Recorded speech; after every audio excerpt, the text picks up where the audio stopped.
Hello guys, welcome back to our YouTube channel. तो देखिए, मैं आपका दोस्त अभय आज आप लोगों के साथ लेकर आया हूँ वीडियो, जिसमें आज हम देखने वाले हैं जो भी दिल्ली यूनिवर्सिटी के स्टूडेंट हैं जिनके भी पास बिजनेस स्टैटिस्टिक्स सब्जेक्ट का एग्जाम है, उन सभी के लिए जो मैं वीडियोस प्रोवाइड करवा रहा था इंपॉर्टेंट प्रैक्टिकल क्वेश्चंस वाली वीडियो का। तो आज ये वीडियो का पार्ट नंबर 6, जिसके अंदर हम आगे के जो भी हमारे रिमेनिंग इंपॉर्टेंट प्रैक्टिकल क्वेश्चन रह गए हैं जो कि आपके एग्जाम में आ सकते हैं, उन सभी को डिस्कस करने वाले हैं। वीडियो के पार्ट नंबर 1 से लेकर 5 तक में मैं पहले से ही काफी सारे क्वेश्चन डिस्कस कर चुका हूं। अगर आपने अभी तक नहीं देखे हैं तो चैनल पर वो वीडियोस अपलोड हो रखी हैं, आप उन्हें चेक कर सकते हैं। तो बिना देर किए शुरू करते हैं हम अपनी आज की वीडियो। लेकिन उससे पहले अगर आपने अभी तक चैनल को सब्सक्राइब ना करा हो तो चैनल को जरूर सब्सक्राइब कर लें, वीडियो को लाइक करना ना भूलें, अपने सभी दोस्तों के साथ शेयर करना ना भूलें। तो चलिए शुरू करते हैं।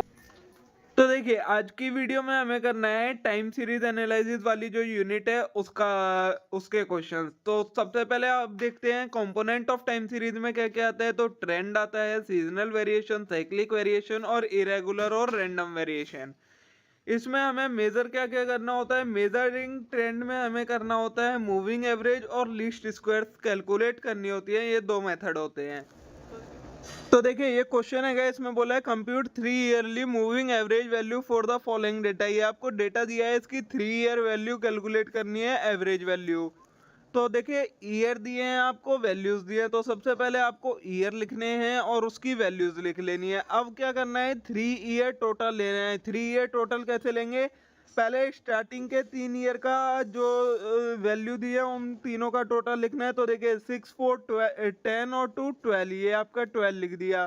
फिर इससे ऊपर वाला छोड़ के इससे अगले 3 नंबरों का, तो 8, 6 और 4 का टोटल लेंगे, 18 आ गया आपका।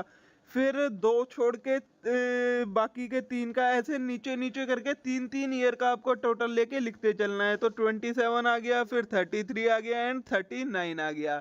ये आपने 3 ईयर का टोटल आ गया। और 3 ईयर की एवरेज कैसे लेंगे, तो इन सभी नंबर को आप क्या करेंगे, 3 से डिवाइड करते चलेंगे। तो 12 को 3 से करा 4 आ गया, 18 को 3 से करा 6 आ गया, 27 को 3 से करा 9 आ गया, 33 को 3 से करा 11 आ गया, 39 को 3 से करा 13 आ गया। तो इस तरीके से आपको मूविंग एवरेज वैल्यू कैलकुलेट करनी होती है। नेक्स्ट क्वेश्चन बोला है find the trend of the following time series by method of moving average. आपको ट्रेंड फाइंड करना है मूविंग एवरेज का। एज्यूम अ 4 ईयरली साइकिल की, ये एक 4 ईयरली साइकिल है।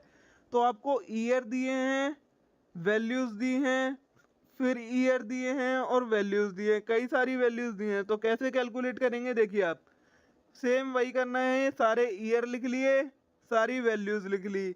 अब 4 ईयरली एवरेज बोली है तो आपको 4 नंबर लेने हैं, उनका ऐड कर उनकी एवरेज निकालनी है। कैसे निकालेंगे, तो 53, 79, 76 प्लस 66 अपॉन में 4 कर देंगे तो आपकी ये वैल्यू आ जाएगी 68.5। फिर ऊपर वाला छोड़ देंगे, बाकी नीचे की 4 की निकालेंगे, उसको 4 से डिवाइड कर देंगे तो आपकी ये आ जाएगी। ऐसे आपको एवरेज निकाल लेनी है, ये आपकी 4 ईयरली एवरेज हो जाएगी। और 4 ईयरली मूविंग एवरेज सेंटर, ये कैसे कैलकुलेट करेंगे आप, तो इन दोनों का सेंटर पॉइंट क्या है, इन दोनों का तो इनकी क्या कर देंगे आप, जो एवरेज होती है वो एवरेज लिख देंगे तो आपकी ये सेंटर पॉइंट निकल के आ जाएंगे। इस तरीके से आपको ट्रेंड फाइंड करना है।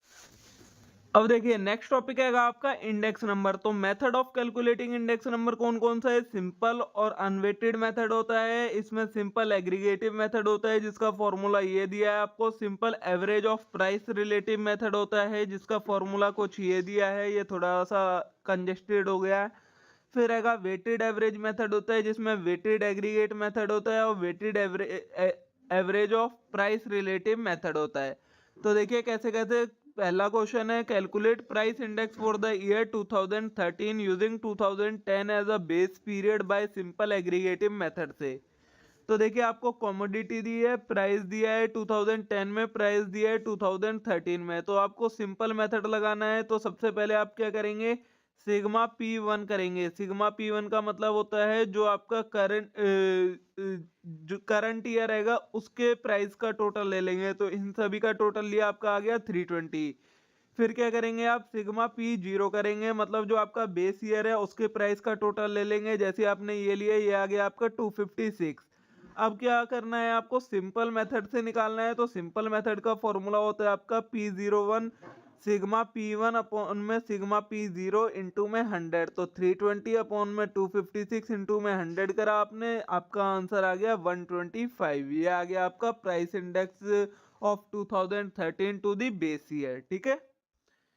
सेकेंड क्वेश्चन है calculate price index based on price relative using arithmetic mean and geometric mean. Arithmetic mean और ज्योमेट्रिक मीन का यूज करके प्राइस इंडेक्स कैलकुलेट करना है। कैसे करेंगे, देखिए आपको ईयर दिया है, कमोडिटी दी है, तो आप सारी कमोडिटी लिख लेंगे ABCDEF। 2005 में क्या प्राइस थे उसके और 2010 में क्या प्राइस थे। उसके बाद आपको क्या करना है, पी कैलकुलेट करना है, मतलब प्राइस इंडेक्स कैलकुलेट करना है। फॉर्मूला क्या लगाएंगे आप, P1 अपॉन में P0 इंटू में 100 वाला। तो जब ये लगाएंगे आपकी ये सारी वैल्यूज आ जाएंगी। उसके बाद आपको इन सभी का लॉग निकालना है। लॉग निकालने के बाद उसका टोटल ले लेना है। तो अर्थमेटिक मीन का प्राइस इंडेक्स का फॉर्मूला होता है, ये आपका जो आपका P आया है सिग्मा P अपॉन में N। तो सिग्मा P अपॉन में N करेंगे तो ये आपका अर्थमेटिक मीन आ जाएगा। ज्योमेट्रिक मीन लगाने के लिए आपको एंटी लॉग लेना होता है। तो एंटी लॉग करने के लिए आपको क्या करना पड़ेगा, जो लॉग आया था उसका टोटल लेना है, अपॉन में N करना है और उसका एंटी लॉग निकाल देना है, तो वो 124.3 आ जाएगा। तो इस तरीके से आप प्राइस इंडेक्स से अर्थमेटिक मीन और ज्योमेट्रिक मीन भी कैलकुलेट कर सकते हैं।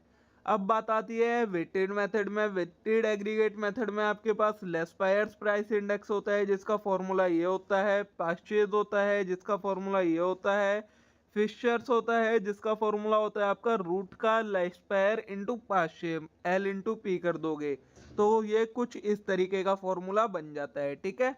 अब देखिए इसका question, calculate price index number using Laspeyres method, Paasche's method and Fisher method. आपको प्राइस इंडेक्स कैलकुलेट करना है तीनों मेथड से।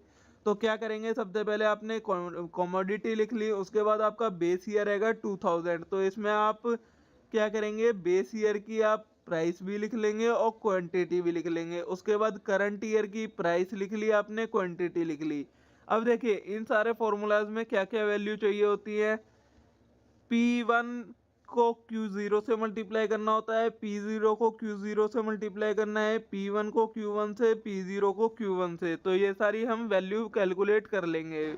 वैसे हम डायरेक्ट भी कर सकते हैं लेकिन यहाँ पर कैलकुलेट करके बोला है। तो देखिए P0 Q0 मतलब बेस ईयर का प्राइस और बेस ईयर की क्वांटिटी को मल्टीप्लाई करना है। तो 20 इंटू 80, 50 इंटू 10, 40 इंटू 15 और 20 इंटू 20, ये सारे कैलकुलेट करके आपने इसका टोटल निकाल लिया। उसके बाद P1 और Q0 मतलब करंट ईयर का प्राइस और बेस ईयर की क्वांटिटी, तो ये वाले दोनों कॉलम को लेंगे, उनका कैलकुलेट करके निकाल लिया। फिर P1 इंटू Q1 मतलब करंट ईयर का प्राइस और करंट ईयर की क्वांटिटी को आपस में मल्टीप्लाई करेंगे, उनको मल्टीप्लाई करके इसका टोटल निकाल लिया और P0 Q1 निकाल लेंगे, मतलब करंट बेस ईयर का प्राइस और करंट ईयर की क्वांटिटी का टोटल, उसका हमने टोटल ले लिया।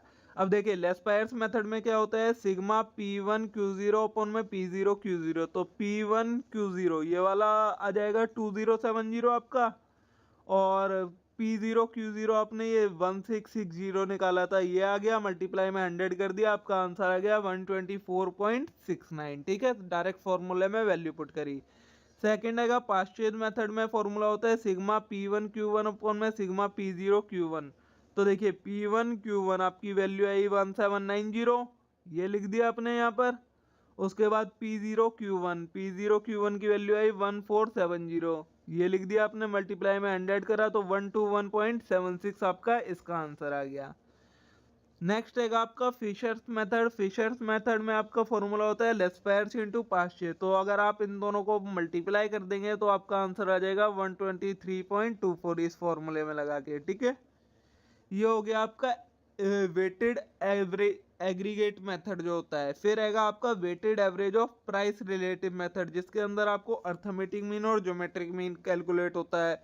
तो देखिए प्राइस इंडेक्स अर्थमेटिक मीन कैसे, sigma weighted weight into price upon में सिग्मा वेट, और प्राइस इंडेक्स ज्योमेट्रिक मीन कैसे, तो anti log of sigma weight log P upon में सिग्मा वेट।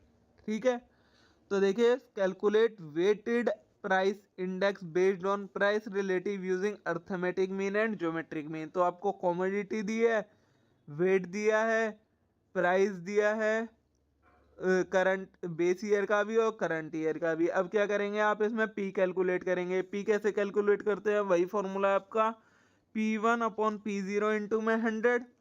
तो P1 इंटू P0 अपॉन 100 करेंगे तो आपकी ये वैल्यू आ जाएंगी। ये सारे वैल्यू कैलकुलेट करने के बाद आपको वेट दिए हैं, आपको वो वेट लिखने हैं। उसके बाद क्या करना है आपको, इन जो आपका ये P आया था इसका लॉग निकालना है। P का लॉग आपको पता ही है, जो ट्रिक कैलकुलेट ट्रिक होती है आप उससे निकाल सकते हैं। ये आपके उसके लॉग आ जाएंगे। फिर आपके फॉर्मूले में क्या था देखिए, यहाँ पर आपको वेट इंटू प्राइस चाहिए और यहाँ पर वेट इंटू लॉग पी चाहिए। तो देखिए वेट इंटू प्राइस तो आपने निकाल लिया, ये आपका आ गया मल्टीप्लाई होके। अब वेट इंटू लॉग पी कैसे निकालेंगे, तो जो ये आपका पी है वो लॉग पी निकल के आया है, वो उसे जो ये वेट दिए हैं इससे मल्टीप्लाई करेंगे। आप इन दोनों को मल्टीप्लाई करेंगे तो आपकी ये वैल्यू आ जाएगी, इसका टोटल ले लेंगे आप। अब देखिए सिंपल फॉर्मूले में प्राइस इंडेक्स अर्थमेटिक मीन, तो सिग्मा डब्ल्यू पी अपॉन में सिग्मा डब्ल्यू पी का सिग्मा, जो ये वाला कॉलम है आपका, मैं इसे दूसरे से मार्क करता हूँ, जो ये वाला आपका कॉलम है इसका टोटल लेंगे। आपका ये आएगा 10,101.7 अपॉन में जो ये आपके ये वेट है इसका टोटल आएगा 100। तो ये आपका नीचे आ गया 100। तो आपकी वैल्यू आ गई 101.017। वहीं प्राइस इंडेक्स ज्योमेट्रिक मीन का तो anti log sigma weight log P upon में सिग्मा वेट, ये आपने वैल्यू पुट करी, आपका आंसर आ गया 98.33। ठीक है, तो ये हो गया आपका जो प्राइस इंडेक्स वाला है। अब आएगा क्वांटिटी इंडेक्स का, तो इसमें भी वही फॉर्मूले होते हैं। सिंपल एग्रीगेट अगर क्वांटिटी इंडेक्स निकालना है तो Q01 होता है सिग्मा Q1 अपॉन में सिग्मा Q0 इंटू में 100। सिंपल एवरेज वही सारे फॉर्मूले आएंगे जो प्राइस में था, वही सेम सारा कंसेप्ट है, सारी चीजें वही आएंगी। बस जहाँ पर P था वहाँ पर Q आ गया है, जहाँ पर Q था वहाँ पर P आ गया है। देखिए डायरेक्ट क्वेश्चन दिखाता हूँ मैं आपको। Compute quantity index using Fisher's formula. Fisher's का कैलकुलेट करना है। तो देखिए ये आपने कमोडिटी लिख ली, ये बेस ईयर का प्राइस आ गया, ये वैल्यू आ गई, ये बेस ईयर की क्वांटिटी आ गई, ये करंट ईयर का प्राइस आ गया, ये वैल्यू आ गई। ठीक है, तो देखिए Q1 ये आपने करंट ईयर की क्वांटिटी लिख ली। उसके बाद वही चारों कैलकुलेट करने हैं, Q1 P0 Q0 P0 Q1 P1 और Q0 P1।